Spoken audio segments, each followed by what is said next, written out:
to my channel Bhimnir Ayurveda. My name is Nisha and I'm a holistic healthcare consultant. I have helped lot of people to reverse their diseases and disorders naturally. आज का हमारा video का topic है कि pregnancy induce hypertension क्यों होता है और हम इसको किस प्रकार से अवॉइड या प्रिवेंट कर सकते हैं। तो पहली बात तो हम ये समझ लेते हैं कि प्रेगनेंसी इंड्यूस हाइपरटेंशन कब बोला जाता है। आफ्टर 20 वीक्स ऑफ प्रेगनेंसी यानी कि प्रेगनेंसी के 20 हफ्ते बाद अगर प्रेग्नेंट लेडी का ब्लड प्रेशर मेजर आता है 140/90 mm ऑफ Hg, देन इस रीडिंग को या इस कंडीशन को बोला जाता है प्रेगनेंसी इंड्यूस हाइपरटेंशन PIH। अब ये ब्लड प्रेशर डिटेक्ट होने के बाद डॉक्टर जो है प्रेग्नेंट लेडी को और एक टेस्ट करवाने को बोलते हैं, यूरिन टेस्ट वो इसके लिए करवाने के लिए बोलते हैं ताकि उनको देखना होता है कहीं यूरिन में प्रोटीन तो नहीं लीक हो रहा है। इसका कारण ये है क्योंकि जब हमारे शरीर में बहुत ज़्यादा ब्लड प्रेशर बढ़ जाता है उसके वजह से हमारे किडनीज की हेल्थ वो ख़राब हो जाती है, किडनी को नुकसान होता है और ज़्यादा देर तक हाई ब्लड प्रेशर शरीर में रहने की वजह से अब किडनी जो हमारा यूरिन मतलब फ़िल्टर करती है वो यूरिन के साथ साथ अभी प्रोटीन भी लीक होना शुरू हो गया है। इसलिए डॉक्टर जो है हमेशा ये टेस्ट करने के लिए भी बोलते हैं। और अगर उस प्रेग्नेंट लेडी के यूरिन में अगर प्रोटीन नहीं पाया गया तो ये बहुत ही ज़्यादा अच्छी बात है, मतलब कुछ ज़्यादा मेजर कॉम्प्लिकेशंस नहीं है, इसको कंट्रोल किया जा सकता है। बट अगर उसके यूरिन में प्रोटीन की मात्रा पाई गई तो इस कंडीशन को अच्छा नहीं माना जाता, इसमें बहुत सारे कॉम्प्लिकेशंस भी आ जाता है। तो along with 140/90 mm of Hg अगर उसके यूरिन में प्रोटीन भी है तो उस कंडीशन को बोला जाता है प्री एक्लेप्शिया। तो अब ये हो गया हाई ब्लड प्रेशर यानी कि ब्लड प्रेशर के बारे में। अब हम मॉडर्न साइंस के हिसाब से समझ लेते हैं कि ब्लड प्रेशर क्यों बढ़ता है प्रेगनेंसी में, इसका कारण क्या है। हालांकि उनके पास इसका कुछ ठोस सबूत या कुछ ऐसा कारण तो नहीं है, बट फिर भी उन्होंने कुछ फैक्टर्स लिस्ट किए हैं जो मैं अभी आपको बताऊंगी। सबसे पहला और इम्पॉर्टेंट फैक्टर है वो है एज। अगर लड़की का एज लेस देन 20 ईयर्स है या महिला का एज मोर देन 40 है तो ऐसे में उन दोनों को मतलब चाहे लड़की हो या महिला हो उसको हाई ब्लड प्रेशर होने की पूरे चांसेस रहते हैं प्रेगनेंसी में। दूसरा फैक्टर है अगर lady is pregnant with more than 1 baby यानी कि उसके गर्भ में या मतलब 2 बच्चे हैं या ट्रिपलेट्स है तो भी उसको हाई ब्लड प्रेशर रह सकता है। तीसरा, अगर उस लेडी की प्रेगनेंसी थ्रू IVF हुई है तो भी उसको हाई ब्लड प्रेशर होने का पूरा चांस रहता है। इसके अलावा अगर उस लेडी को पास में कभी हाई ब्लड प्रेशर रह चुका है या उसकी फैमिली में ये हिस्ट्री रह चुकी है या सबको हो फैमिली के मेंबर्स में ब्लड प्रेशर की बीमारी, तो पूरे चांसेस है कि उसको भी प्रेगनेंसी में हाई ब्लड प्रेशर होने का चांस है। इसके अलावा अगला जो कारण है वो है ओबेसिटी यानी कि मोटापा।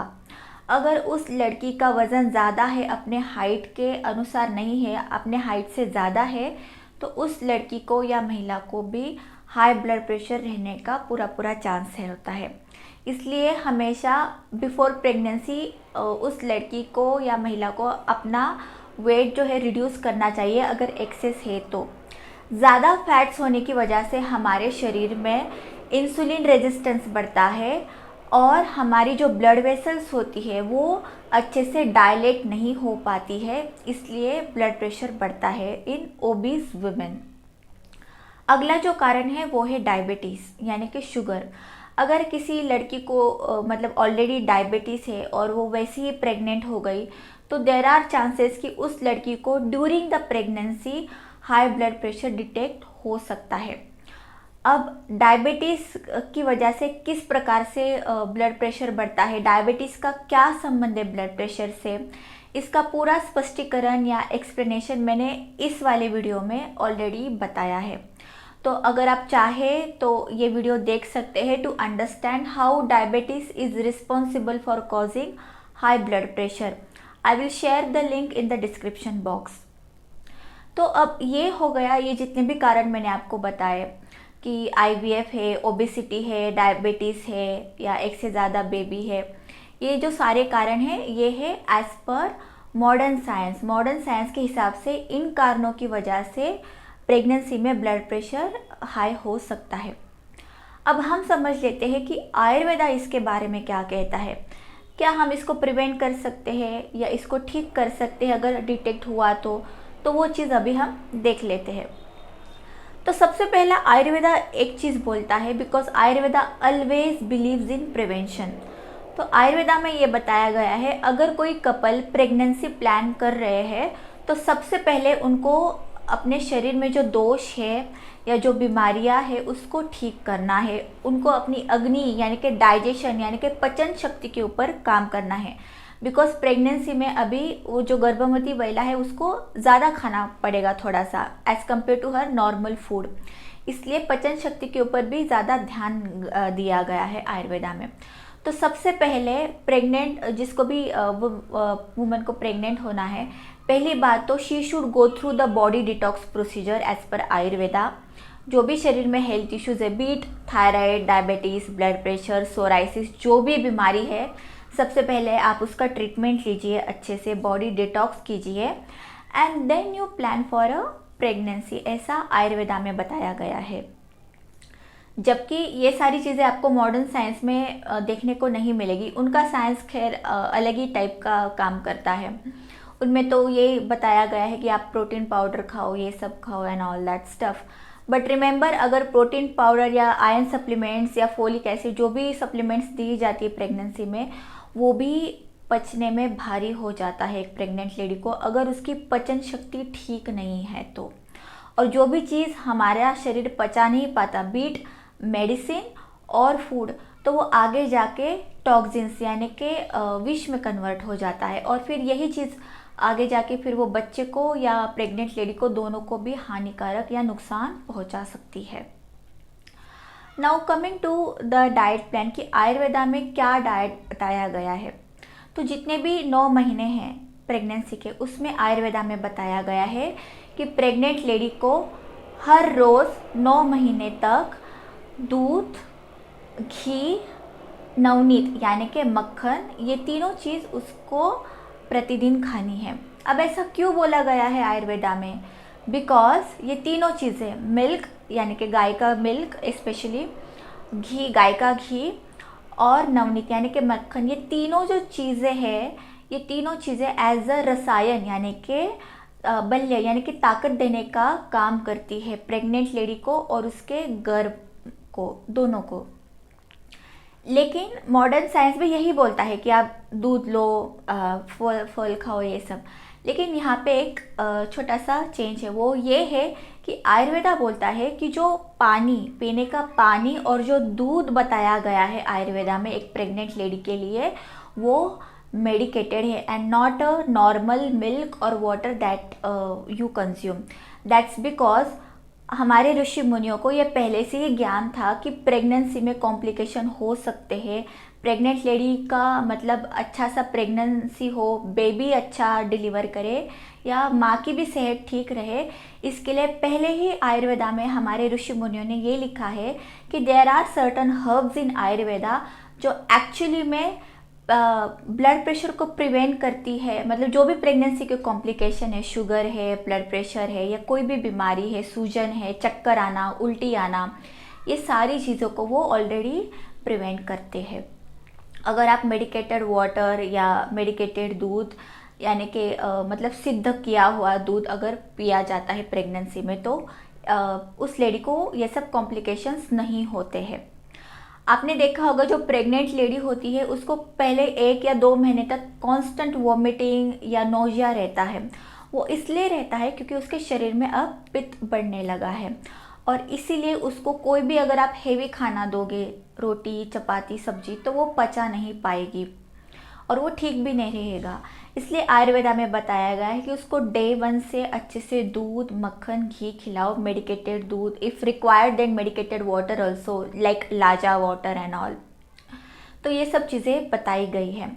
अल्सो आयुर्वेदा में ये भी बताया गया है कि पहले के 1 या 2 महीने होते हैं जिसमें बहुत ज़्यादा नौजिया वॉमिटिंग होता है, उस समय पे बॉटल गार्ड यानी कि दूधी की सब्जी का सेवन करने के लिए बोला गया है, क्योंकि ये पित्त शामक होती है। इससे नौजिया वॉमिटिंग की समस्या जो है वो काफ़ी हद तक कम हो जाती है एंड वो प्रेग्नेंट लेडी को इतना प्रॉब्लम नहीं होता है। तो ये सारी चीज़ें हमारे आयुर्वेदा में पहले से ही बताई गई है। और अगर प्रेगनेंसी के वक्त अगर कुछ ऐसी प्रॉब्लम भी होती है कि ब्लड प्रेशर बढ़ रहा है, कंट्रोल में नहीं आ रहा है, तो भी ये सारी जो चीज़ें मैंने अभी आपको बताई कि मेडिकेटेड वाटर एंड मेडिकेटेड दूध या मिल्क वो लेने से भी काफ़ी हद तक हाई बीपी कम हो जाता है। जैसे कि गोक्षुर है, पुनर्नवा है, ऐसे बहुत सारे हर्ब्स है। बट कोई भी खुद से एक्सपेरिमेंट मत कीजिए। Take a doctor's advice before doing such things. This is what I will recommend. So this is what the difference between Ayurveda और एक मॉडर्न साइंस। आयुर्वेदा में कहीं पे भी बताया नहीं गया है कि आप प्रोटीन पाउडर खाओ या आयरन सप्लीमेंट्स लो, ऐसा कुछ भी नहीं बोला गया है। बिकॉज आयुर्वेदा में पहले ही बताया गया है कि आप अपने बॉडी डिटॉक्स कर लो, अपनी पचन शक्ति ठीक कर लो, ताकि आपको जो खाना आप खाओ वो पचा पाओ आप ठीक से, उससे ही आपको अच्छे से प्रोटीन मिले, उससे ही आपको अच्छे से आयरन मिले और आपको बाकी चीज़ों के ऊपर डिपेंड रहने की आवश्यकता नहीं है। सो this is how Ayurveda was way ahead of its time. मतलब मैं ऐसा ही बोल सकती हूँ आज के मॉडर्न साइंस के कंपैरिजन में। तो this is what I will suggest you. If you are planning for a pregnancy then make sure कि आपके शरीर में कोई भी हेल्थ इश्यूज़ नहीं है। I will never recommend lady अगर उसको थायराइड है, डायबिटीज़ है या उसका वज़न ज़्यादा है या कोई भी बीमारी है उसके शरीर में, तो do not plan pregnancy without correcting the health issues. Otherwise you will not only face the complications but you will also give a birth to a child who will not be a healthy, that child will be a diseased child।